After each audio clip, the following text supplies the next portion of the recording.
Still a great deal we don't know about the killer and the motivation of the killer in Boulder, Colorado, and other critical aspects of this mass shooting. I've been briefed this morning by the Attorney General of the United States, the Director of the FBI. I've spoken with the governor, and I'll be speaking with the mayor on the aircraft. We're working very closely with the state and local law enforcement officials, and they're going to keep me updated as they learn more. You're going to ask me to speculate. Understandably, you'd ask me to speculate about what happened, why it happened, and I'm not going to do that now because we don't have all the information, not until I have all the facts. But I do know this. As president, I'm going to use all the resources at my disposal to keep the American people safe. As I said, at this moment, a great deal remains unknown, but three things are certain. First, 10 lives have been lost, and more families have been shattered by gun violence in the state of Colorado. And Jill and I are devastated, and the feeling, I just can't imagine how the families are feeling, the victims whose futures were stolen from them, from their families, from their loved ones, who now have to struggle to go on and try to make sense of what's happened. Less than a week after the horrific murders of 8 people and the assault on the AAPI community in Georgia, while the flag was still flying half-staff for the tragedy, another American city has been scarred by gun violence and the resulting trauma.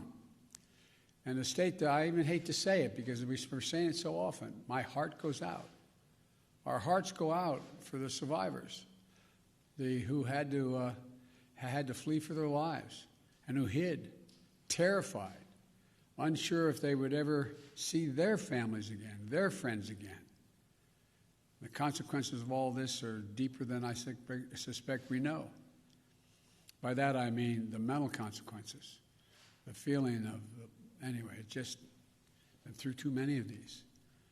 The second point I want to make is my deepest thanks to the heroic police and other first responders who acted so quickly to address the situation and keep the members of their community safe. And to state the obvious, I commend the exceptional bravery of Officer Eric Talley, and I send my deepest condolences to his family, his close family and 7 children. You know, when he pinned on that badge yesterday morning, he didn't know what the day would bring. I want everybody to think about this. Every time an officer walks out of his or her home and pins that badge on, the family member that they just said goodbye to wonders whether they'll subconsciously, will they get that call, the call that his wife got. He thought he'd be coming home to his family and his 7 children.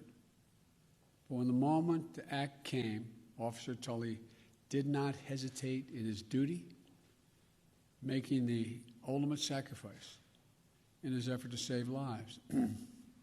That's a definition of an American hero. And thirdly, I want to be very clear. This is the one thing I do know enough to say on in terms of what's happened there.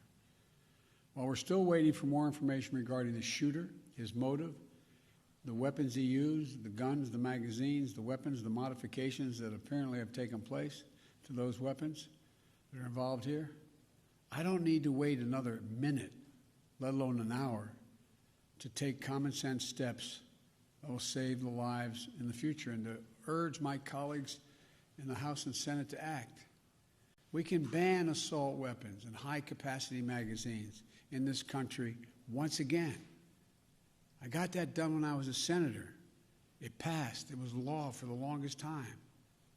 And it brought down these mass killings. We should do it again. We can close the loopholes in our background check system, including the Charleston loophole. That's one of the best tools we have right now to prevent gun violence. The Senate should immediately pass, let me say it again, the United States Senate, I hope some are listening, should immediately pass the 2 House-passed bills that close loopholes in the background check system. These are bills that receive votes of both Republicans and Democrats in the House. This is not and should not be a partisan issue. This is an American issue. It will save lives, American lives, and we have to act. We should also ban assault weapons in the process. I'll have much more to say as we learn more, but I wanted to be clear. Those poor folks who died left behind families that leaves a big hole in their hearts.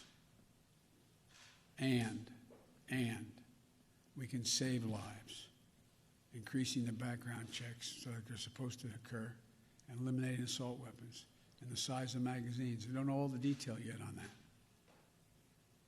But I'll be talking to you more later today or in the next couple of days about what else we know.